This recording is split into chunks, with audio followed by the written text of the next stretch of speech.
Funding for this program is provided by. Additional funding provided by.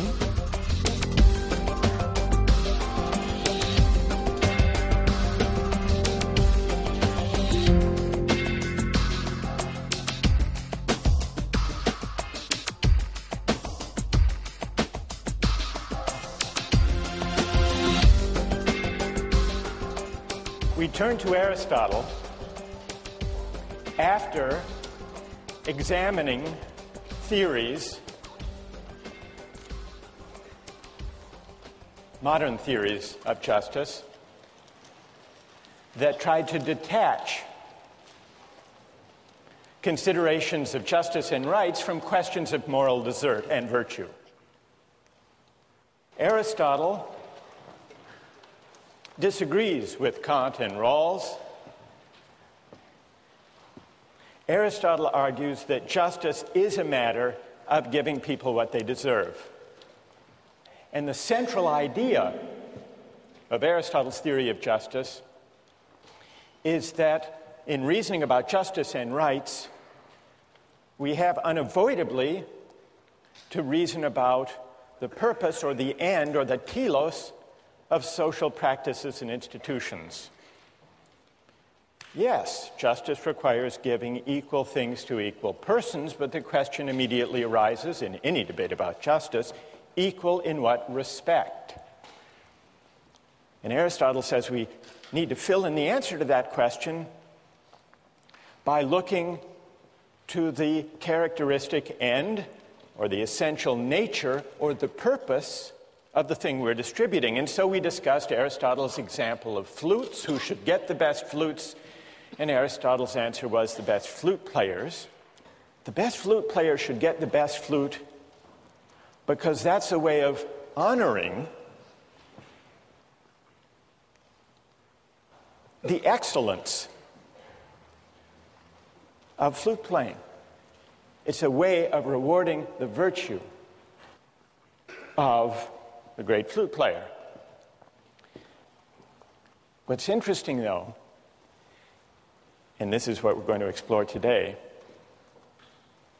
is that it's not quite so easy to dispense with teleological reasoning when we're thinking about social institutions and political practices. In general, it's hard to do without teleology when we're thinking about ethics, justice, and moral argument. At least that's Aristotle's claim, and I would like to bring out the force in Aristotle's claim by considering two examples. One is an example that Aristotle spends quite a bit of time discussing, the case of politics. How should political offices and honors, how should political rule be distributed? The second example is a contemporary debate about golf and whether the Professional Golfers Association should be required to allow Casey Martin, a golfer with a disability, to ride in a golf cart. Both cases bring out a further feature of Aristotle's teleological way of thinking about justice, and that is that when we attend to the telos or the purpose, sometimes we disagree and argue about what the purpose of a social practice really consists in, and when we have those disagreements, part of what's at stake in those disagreements is not just who will get what, not just a distributive question, but also an honorific question. What qualities, what excellences of persons will be honored? Debates about purpose and telos are often, simultaneously, debates about honor. Now let's see how that works in the case of Aristotle's account of politics. When we discuss distributive justice these days, we're mainly concerned with the distribution of income and wealth and opportunity. Aristotle took distributive justice to be mainly not about income and wealth, but about offices and honors. Who should have the right to rule? Who should be a citizen? How should political authority be distributed? Those were his questions. How did he go about answering those questions? Well, in line with his teleological account of justice, Aristotle argues that to know how political authority should be distributed, we have first to inquire into the purpose, the point, the telos, of politics. So what is politics about? And how does this help us decide who should rule? Well, for Aristotle, the answer to that question is politics is about forming character, forming good character. It's about cultivating the virtue of citizens. It's about the good life. The end of the state, the end of the political community, he tells us in Book 3 of the Politics, is not mere life. It's not economic exchange only. It's not security only. It's realizing the good life. That's what politics is for, according to Aristotle. Now, you might worry about this. You might say, well, maybe this shows us why those modern theorists of justice and of politics are right. Because remember, for Kant and for Rawls, the point of politics is not to shape the moral character of citizens. It's not to make us good. It's to respect our freedom to choose our goods, our values, our ends, consistent with a similar liberty for others. Aristotle disagrees. Any polis which is truly so called, and is not merely one in name, must devote itself to the end of encouraging goodness. Otherwise, political association sinks into a mere alliance. Law becomes a mere covenant, a guarantor of men's rights against one another, instead of being, as it should be, a way of life such as will make the members of a polis good and just. That's Aristotle's view. A polis is not an association for residence on a common site, or for the sake of preventing mutual injustice and easing exchange, Aristotle writes. The end and purpose of a polis is the good life, and the institutions of social life are means to that end. Now, if that's the purpose of politics, of the polis, then Aristotle says we can derive from that the principles of distributive justice, the principles that tell us who should have the greatest say, who should have the greatest measure of political authority. And what's his answer to that question? Well, those who contribute the most to an association of this character, namely an association that aims at the good, should have a greater share in political rule and in the honors of the polis. And the reason is they are in a position to contribute most to what political community is essentially about.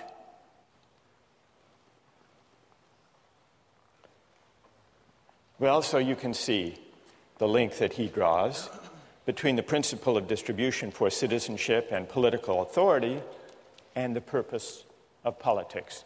But why, you'll quickly ask, why does he claim that political life, participation in politics, is somehow essential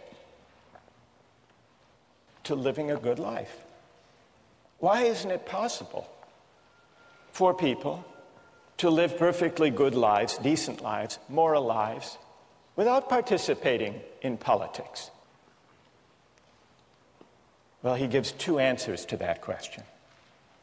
He gives a partial answer, a preliminary answer, in Book 1 of the Politics, where he tells us that only by living in a polis and participating in politics do we fully realize our nature as human beings.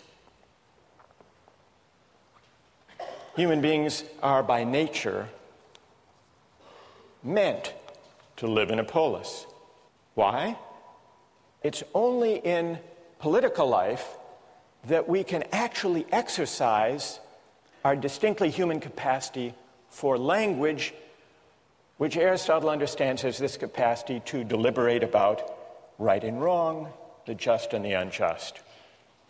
And so Aristotle writes in Book 1 of the Politics that the polis, the political community, exists by nature and is prior to the individual. Not prior in time, but prior in its purpose. Human beings are not self-sufficient, living by themselves outside a political community. A man who is isolated, who's unable to share in the benefits of political association, or who has no need to share because he's already self-sufficient, such a person must be either a beast or a god. So we only fully realize our nature, we only fully unfold our human capacities when we exercise our faculty of language, which means when we deliberate with our fellow citizens about good and evil, right and wrong, just and the unjust. But why can we only exercise our capacity for language in political community, you might ask? Aristotle gives a second part, a fuller part of his answer in the Nicomachean Ethics, an excerpt of which we have among the readings. And there he explains that political deliberation, living the life of a citizen, ruling and being ruled in turn, sharing in rule, all of this is necessary to virtue. Aristotle defines happiness not as maximizing the balance of pleasure over pain, but as an activity of the soul in accordance with virtue. And he says that every student of politics must study the soul because shaping the soul is one of the objects of legislation in a good city. But why is it necessary to live in a good city in order to live a virtuous life? Why can't we just learn good moral principles at home or in a philosophy class or from a book? Live according to those principles, those rules, those precepts, and leave it at that. Aristotle says virtue isn't acquired that way. Virtue is only something we can acquire by practicing, by exercising the virtues. It's the kind of thing we can only learn by doing. It doesn't come from book learning. In this respect, it's like flute playing. You couldn't learn how to play a musical instrument well just by reading a book about it. You have to practice, and you have to listen to other accomplished flute players. There are other practices and skills of this type. Cooking. There are cookbooks, but no great chef ever learns how to cook by reading a cookbook only. It's the kind of thing you only learn by doing. Joke telling is probably another example of this kind. No great comedian learns to be a comedian just by reading a book on the principles of comedy. It wouldn't work. Now, why not? What do joke telling and cooking and playing a musical instrument have in common, such that we can't learn them just by grasping a precept or a rule that we might learn from a book or a lecture? What they have in common is that they are all concerned with getting the hang of it, but also, what is it we get the hang of when we learn how to cook or play a musical instrument or tell jokes well? Discerning particulars, particular features of a situation.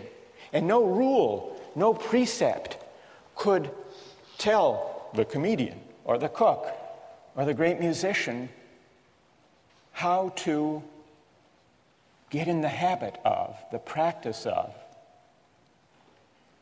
discerning the particular features of a situation. Aristotle says virtue is that way too. Now, how does this connect to politics? The only way we can acquire the virtues that constitute the good life is to exercise the virtues, to have certain habits inculcated in us, and then to engage in the practice of deliberating with citizens about the nature of the good. That's what politics is ultimately about. The acquisition of civic virtue, of this capacity to deliberate among equals, that's something we couldn't get living a life alone outside of politics. And so that's why, in order to realize our nature, we have to engage in politics. And that's why those who are greatest in civic virtue, like Pericles, are the ones who properly have the greatest measure of offices and honors. So, the argument about the distribution of offices and honors has this teleological character, but also an honorific dimension. Because part of the point of politics is to honor people like Pericles. It isn't just that Pericles should have the dominant say because he has the best judgment and that will lead to the best outcomes, to the best consequences for the citizens. That's true, and that's important. But a further reason people like Pericles should have the greatest measure of offices and honors and political authority and sway in the polis is that part of the point of politics is to single out and honor those who possess the relevant virtue, in this case civic virtue, civic excellence, practical wisdom, to the fullest extent. That's the honorific dimension bound up with Aristotle's account of politics. Here's an example that shows the link in a contemporary controversy, the link to which Aristotle draws our attention between arguments about justice and rights on the one hand, and figuring out the telos, or the purpose of a social practice, on the other. Not only that, the case of Casey Martin and his golf cart also brings out the link between debates about what the purpose of a social practice or a game is, on the one hand, and the question of what qualities should be honored on the other. The link between teleology and honor-based principles of distributive justice. Who was Casey Martin? Well, Casey Martin is a very good golfer, able to compete at the highest levels of golf, but for one thing. He has a rare circulatory problem in his leg that makes it very difficult for him to walk. Not only difficult, but dangerous. And so he asked the PGA, which governs the Pro Tour in golf, to be able to use a golf cart when he competed in professional tournaments. The PGA said no, and he sued under the American for Disabilities Act. He sued in a case that went all the way to the United States Supreme Court. The question the Supreme Court had to answer was, does Casey Martin have a right that the PGA allow him to use the golf cart on the tour, or not? How many here think that, from a moral point of view, Casey Martin should have a right to use a golf cart? And how many think that he should not have a right to a golf cart in the tournaments? So the majority are sympathetic to Casey Martin's right, though a substantial minority disagree. Let's first hear from those of you who would rule against Casey Martin. Why would you not say that the PGA must give him a golf cart? Yes. Since the inception of golf, because it's been part of the sport, it's now intrinsically part of golf, walking the course. And thus, because it's intrinsic to golf, I'd argue that not being able to walk the course is just not being able to perform an aspect of the sport which is necessary to performing at a professional level. Good. Stay there for a minute. What's your name? Tommy. Are you a golfer, by the way, Tom? Not so much, but yeah, a little bit. Are there any golfers here? I mean, real golfers? Thank you, Professor. That was... No. I'm just taking your word for it. Who are there? Is there someone here on the golf team? Yes? Tell us your name and tell us what you think. My name is Michael, and I usually take a cart, so probably the probably the wrong person to ask. Is that why your hand went up slowly when I... Yes. All right. But Tom is saying, Tom said a minute ago that at least at the professional level, walking the course is essential to the game. Do you agree? I would, yes. You do? Then why do you take a cart? And you call yourself a golfer? No, no. I'm kidding. What do you say to that? When I have walked a course, it does add tremendously to the game. It makes it a lot harder, it really does. Yeah? All right, let's hear, Michael and Tom, stay there. Let's hear from people who say that he should have a right to a golf cart. Why? Who's prepared to defend that position? Yes. Well, I think the PGA should definitely be required to give him a golf cart because they argue in the decision that it's not just a matter of he's not experiencing fatigue. For him, he's still walking about a mile. The cart can't go everywhere with him. And in that mile, he's still experiencing more fatigue and pain than a healthy player would. So it's not as if you're removing the disadvantage. What's your name? Riva. Riva, what do you say to Tom's point that walking the course is essential to the game? It would be as if a disabled player could play in the NBA but not have to run up and down the court. Well, I think there are two responses to that. First, I don't think it's essential to the game because most golfers who play, particularly recreationally, don't play with a cart. Like and Michael. Michael. And right. On several of the tours, you can play with a cart. On the Senior PGA Tour, on the Nike Tour, in a lot of the college events, and those events are just as competitive and just as high level as the PGA Tour. So really, it's just a matter of selective reasoning if you argue that it's an important part of the sport. But even if it is, he still does have to walk. He still plays golf standing up. It's not as if he's playing golf from a wheelchair. All right. Who else? Go ahead. I think the whole point of a competition is that it calls out the best, from the second best or from the third best. And when we're talking about the national level, we're talking about, the highest of the highest. And I think what they're arguing about here is the purpose of competition. And I think in the sake of competition, you can't change the rules. So the purpose of the competition includes walking. That's an essential, you agree with Tom. And what's your name? David. The Supreme Court ruled that the PGA did have to accommodate Casey Martin. And they did it on grounds that Riva mentioned, that walking isn't really an essential part of the game. They cited testimony saying that walking the court consumes no more calories than you get eating a Big Mac. That's what walking is in golf. According to the majority, Scalia was in dissent. Justice Scalia agreed with David. He said, there is no purpose It's not, and it's certainly not for courts to try to figure out the essential purpose of golf.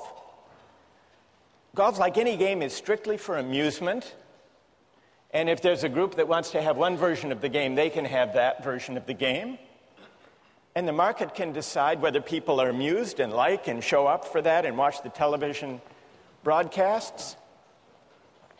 Scalia's dissent was an anti-Aristotelian dissent. Because notice two things about the argument. First, we're thrust into a discussion about what the essential nature or purpose or telos of golf really is. Does it include walking? And here's something I think is rumbling beneath the surface of this debate. Whether walking partly determines whether golf is really an athletic competition. After all, the ball sits still. You have to put it in a hole. Is it more like basketball, baseball, and football, golf, an athletic competition? Or is it more like billiards? The ball sits still there, too. You can be out of shape and succeed. It involves skill, but not athletic skill. Could it be that those professional golfers who excel at golf have a stake in golf being honored and recognized as an athletic event, not just a game of skill like billiards? And if that's what's at stake, then we have a debate about the purpose, the teleological dimension, and also a debate about honor. What virtues, really, does the game of golf honor and recognize? Two questions to which Aristotle directs our attention. We'll continue on this case next time.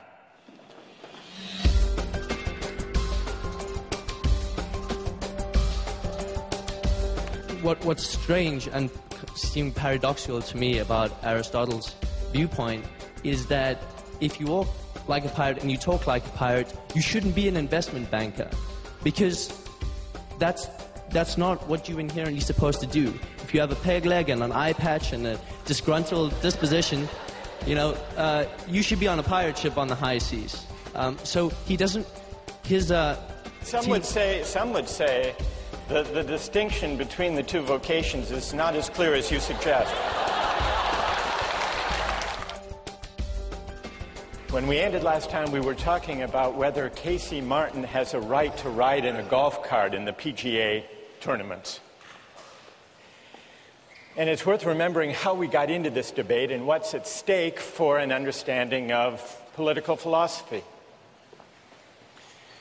Remember, we were looking at Aristotle's theory of justice, and one way of describing his approach to justice, we've called it teleological. Teleological because he says to allocate rights, we first have to figure out the purpose or the end of the social practice in question. Another way of describing Aristotle's account of justice is that justice is for him a matter of fit. It's a matter of fitting persons with their virtues and excellences to the appropriate roles. Now, I want to finish our discussion about Casey Martin and his claim for a golf cart, and then go back to one more consequential application in Aristotle, namely the question of slavery. What do you think about Casey Martin's request? Should there be an accommodation or not, given the nature of the game and of the tournament and its purposes? Isn't it discrimination if he's not provided the golf cart as an accommodation, say some? Others reply, no, if he got a cart, it would be unfair to the other golfers because they exert themselves, become winded, fatigued, walking the course. That's where we left it. What about the fairness argument? Okay, Jenny.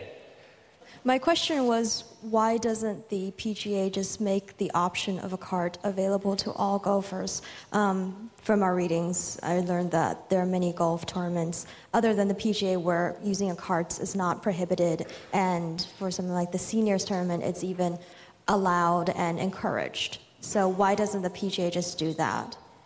Let everybody use a cart. Or give everyone the option of using a cart and let them pick. So the traditionalists can say, well, I still choose to walk the course, but I do that knowing that I will be more tired at the end than the people who took the cart.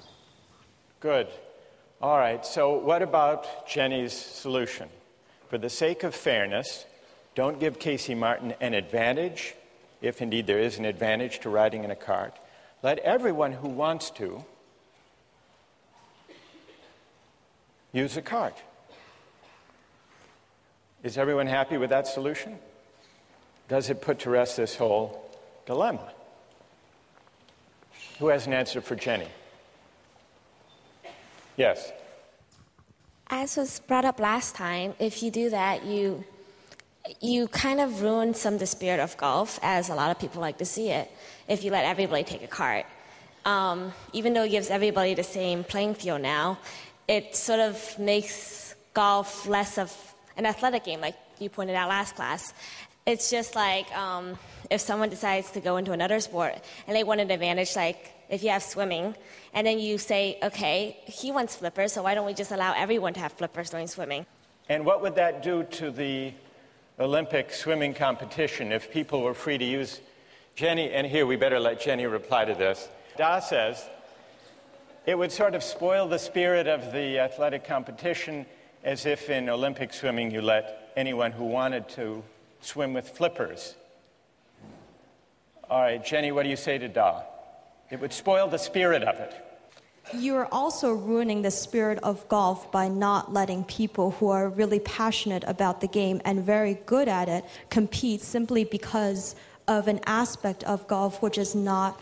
The main point of golf is you use this club to make strokes and hit it into a hole. I'm sorry, I'm not a golfer, but that's basically the gist of the game from what I see it. And I was reading the PGA versus Casey Martin decision. That was one of the sentences that they said is because walking the course is not an inherent part of golf, only swinging the club is. Good. So Jenny replies to Da, well, it isn't really essential anyhow to walk the course. So we're back to the purpose. I mean, I'm sure there are, like wheelchair basketball, there are certain different competitions that can be made for people who may only be able to use their arms. Right. Yes. Michael, what do you think? And you just said that there's stuff like wheelchair basketball, where if you can't play basketball, there's another option. I think there's other options than the PGA Tour, but the PGA Tour is like, it's the best, it's the pinnacle, and you have to have certain requirements fulfilled to perform. All right, Michael, you want to say to Casey Martin, there is such a thing as the Special Olympics for those who are disabled. Go play in the golfing version of the Special Olympics. That's what you would say, Michael. Yeah. I think that walking is part of the sport of golf, and Casey Martin, if you can't walk the course, then I don't think you should be able to play on the PGA. All right, good. Thank you very much for that exchange. What comes out of this exchange that goes back to Aristotle's theory of justice? Well, one thing is the question, is walking an essential part of golf? And the very fact that deciding whether there is a right for Casey Martin that the PGA must respect seems to depend, as Aristotle suggests it must, on debating and resolving the question, is walking essential to the game of golf? That's one moral of the story. But there's a second moral to the story from an Aristotelian point of view. What's at stake here, this is the second Aristotelian stake in this debate, is honor. Casey Martin wants the accommodation so that he can compete for the honor of winning the best tournaments. Now, why is it that the professional golfers, the great golfers, testified in this case, Jack Nicklaus, Tom Kite, in the readings, against letting them use a cart, and they, I suspect, would be equally vehement, Jenny, in opposing your suggestion of letting everyone ride a cart, and this goes back in a way to Da's point, how to put this gently. Professional golfers are sensitive about whether their sport is really a sport. Because if everyone rode around in a cart, or could, then it would become clear, or clearer, depending on your point of view, that golf is not really an athletic competition, but rather a game of skill, but not a sport. And so not only the question of debating the purpose, the teleological feature, but also from the standpoint of viewing debates about the purpose of golf, what's essential to golf, those debates, Aristotle suggests, inevitably are also debates about the allocation of honor. Because part of the purpose of golf is not just to amuse spectators. Scalia is wrong about that. From Aristotle's point of view, it's not just to provide entertainment. It's not just to make people happy. It's not a mere amusement. It's honoring, it's rewarding, it's recognizing a certain kind of athletic excellence. At least those who have achieved the highest honors have a powerful stake in maintaining that view. Now, some of you took the position, the Scalia position. This is an incredibly difficult and silly question, Scalia said. What is the essential nature of golf? It's not the kind of thing that the United States Supreme Court is equipped to decide or should decide. That's Scalia. But he only says that because he takes a very strong, and as it happens, anti-Aristotelian position on what a game is. It is the very nature of a game to have no object, no point, except amusement, says Scalia. That is what distinguishes games, he says, from productive activity. You can just imagine what kind of sports fan Scalia must be. And so he says it's impossible to say that any of a game's arbitrary rules is essential. And then he quotes Mark Twain's disparaging remark about golf. He says, many consider walking to be the central feature of golf. Hence, Mark Twain's classic criticism of the sport, a good walk spoiled.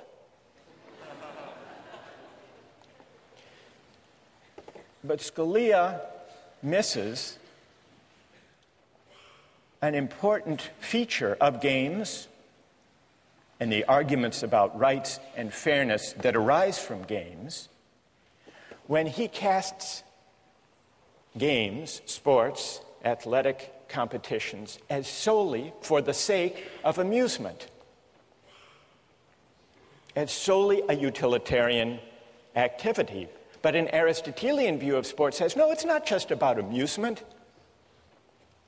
Real sports, real athletic events are also about appreciation, not just amusement. And people who follow sports and care about sports and play sports know this, which is another way of saying there's a difference between a sport and a mere spectacle. And the difference is that a sport is a practice that calls forth and honors and prizes certain excellences, certain virtues, and the people who appreciate those virtues are the true fans, the informed fans, and for them, watching the sport is not mere amusement, but that means that it's always possible to make sense of a debate about what feature of a sport is essential to it. We can make sense of these arguments. Never mind the question whether the court should decide. The PGA, in its own internal deliberations, can make sense of that debate, which is why they cared very much about their view, insisting on their view, that walking and exertion and fatigue are essential, not peripheral parts of sport. Well, this is all to illustrate the teleological and the honorific feature of debates about rights, which Aristotle says we need to take account of in thinking about justice. Now, I want to begin for us to consider whether Aristotle's theory of justice is right or wrong, whether it's persuasive or unpersuasive. And I want to get your thoughts about that. But I want to anticipate one obvious and important objection. If justice is about fitting persons to roles, matching virtues to the appropriate honors and recognition, if that's what justice is, does it leave room for freedom?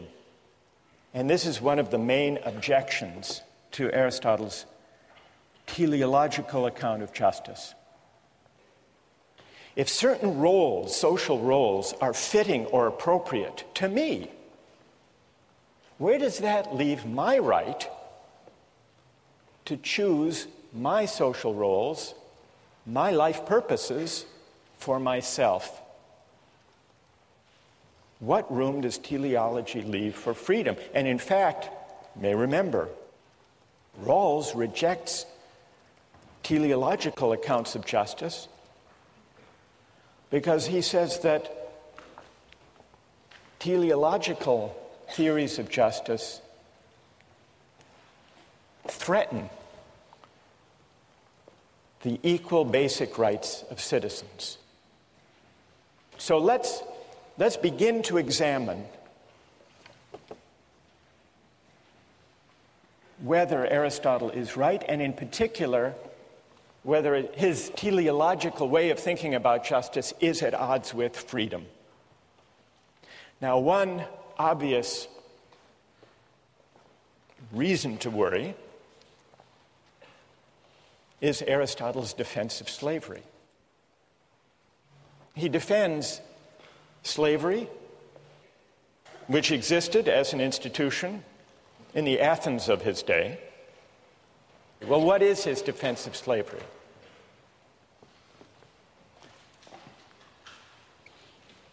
Two conditions have to be met for slavery to be just. First, it has to be necessary. And Aristotle says, at least in our society, slavery is necessary. Why is it necessary? If there are to be citizens who are freed from manual and menial and household chores, to go to the assembly, to deliberate about politics, there have to be some who look after those menial tasks, the mere necessities of life. He says, unless you could invent in some science fiction a technological fix, then there are going to be those who have to do the hard and difficult and menial labor if there are to be citizens deliberating about the good and realizing their nature. So slavery is necessary for the life of the polis, for there to be open to citizens. The life of deliberation, of argument, of practical wisdom. But there's a further condition that has to be met. Slavery has not only to be necessary for the community as a whole to function, but it also has to be the case, remember the criterion of fit, it also has to be the case that there are some people for whom being a slave is the just or the fitting or the appropriate condition. Now, Aristotle agrees that by his own standards, both of those conditions must be met, must be true, if slavery is to be just. And then, in a deplorable passage, he says, well, it is true that there are some people who are fit by nature, who are cut out to be slaves. These are people who differ from ordinary people in the same way that the body differs from the soul. These are people who are meant to be ruled. And for them, their nature is best realized if they're slaves. They can recognize reason in others, but they can't partake of it, they can't exercise it. And somehow we can know this. Now, Aristotle must have known that there was something dodgy, something strained about this claim, because he quickly acknowledges that those who disagree may have a point. And what those who disagree point out is that there are a lot of people in Athens who are slaves, not because they were born to be slaves or fit to be slaves, but because they were captured, they were losers in a war. And so Aristotle admits that as practiced in ancient Athens, slavery didn't necessarily line up with who actually is fit or born to be a slave, because some actual slaves just were slaves by bad luck, by being captured in a war. And on Aristotle's own account, even if it's necessary to have slavery for the sake of citizenship, it's unjust if people who aren't properly slaves are cast in that role. There is a misfit. Aristotle recognizes that slavery for those who aren't fit for the task is a kind of coercion. The reason slavery is wrong is not because it's coerced. Coercion is an indicator that it's wrong because it's not natural. If you have to coerce someone into a role, that's a pretty good indication that they don't belong there, that that role isn't fitting for them. And Aristotle recognized this. So all of this is to say, the example of slavery, Aristotle's defense of it, doesn't show that there's anything wrong in principle with teleological argument or with the idea of justice as fit between persons and roles, because it's perfectly possible within Aristotle's own terms to explain what's wrong with this application, this practical application that he made of his theory. I want to turn to the larger challenge to Aristotle in the name of freedom, but before I do that, I want to see what people think of Aristotle's account of justice as fit, his teleological way of reasoning about justice, and the honorific dimension of rights and of distributive justice that emerged in our discussion of flutes and politics and golf. Questions of clarification about Aristotle or objections to his overall account? Yes? My objection to Aristotle is that he wants to match a person to a role. And, you know, if you walk like a pirate and you talk like a pirate, you know, you should be a pirate. And that is what is right. And so what's strange and seemed paradoxical to me about Aristotle's viewpoint is that if you walk like a pirate and you talk like a pirate, you shouldn't be an investment banker, because that's not what you're inherently supposed to do. If you have a peg leg and an eye patch and a disgruntled disposition, you know, you should be on a pirate ship on the high seas. So he doesn't. Some would say the distinction between the two vocations is not as clear as you suggest. All right, but that's good. I take the point. Yes. Go ahead. It just seems to ignore individual rights. So I might be the perfect janitor in the whole world, and I can do that job the most efficiently out of anybody that exists right now, but I might not want to do that. I might want to do any other number of pursuits, and it seems to say that that isn't really a good option for me. All right, and what's your name? Mary Kate. Good. All right, let's take a couple more. Yes? I think that the golf cart exchange sort of brought up what I see as my main objection to this theological mode of reasoning. I mean, Michael, I think that was your name, right? Believes that walking is an inherent part of golf. Myself, I believe that walking is not an inherent part of golf. And I feel that no matter how long we debate this particular point of contention, we're never going to reach an accord. The theological framework of reasoning, I believe, doesn't really allow us to come to any sort of agreement. All right, and what's your name? Patrick. Patrick. All right, let me try to address this set of objections to Aristotle. Let me start with Patrick's. It's an important objection. We had a debate about whether walking is essential to golf, and even in so seemingly trivial, or at least contained a case as that, we couldn't agree. How can we possibly hope to agree when the stakes are higher and when we're debating the fundamental purposes or ends of political community? And so if we can't agree on what the ends or the goods of our shared public life consist in, how can we base justice and rights on some notion of what the end or the purpose or the good consists in?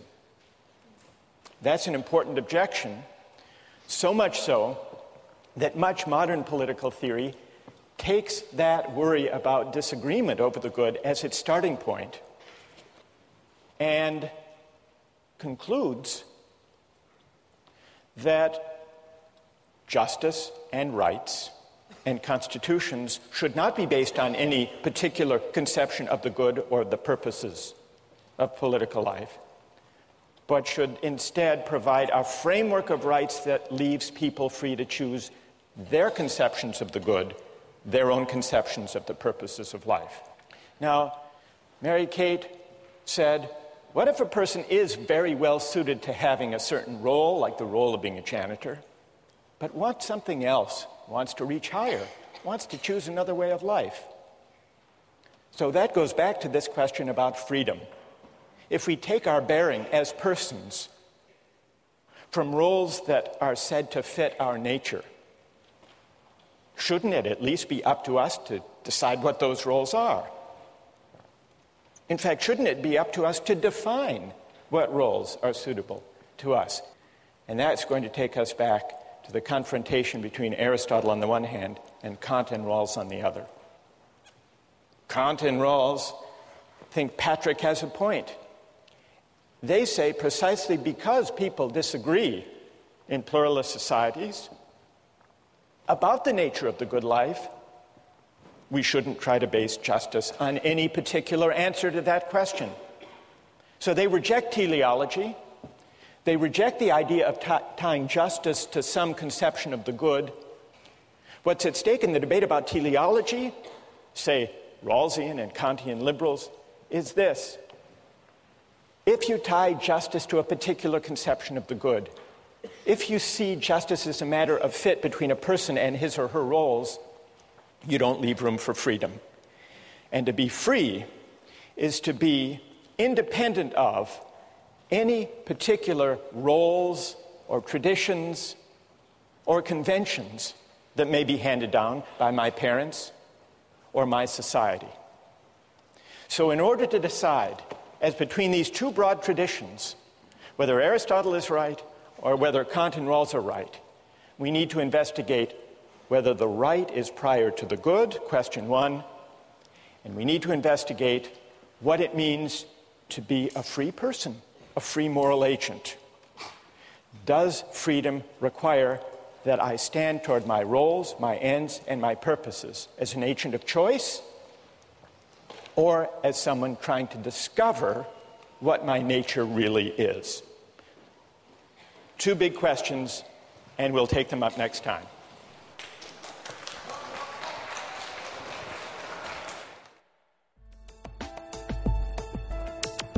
Don't miss the chance to interact online with other viewers of Justice.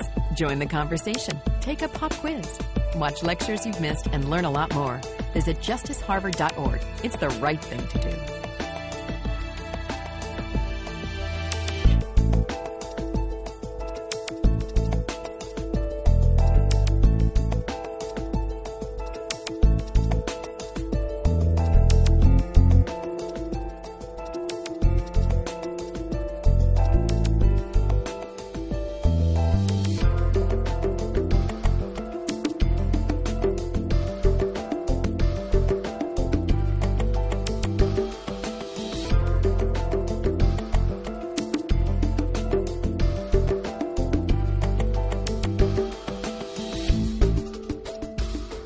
Funding for this program is provided by Additional funding provided by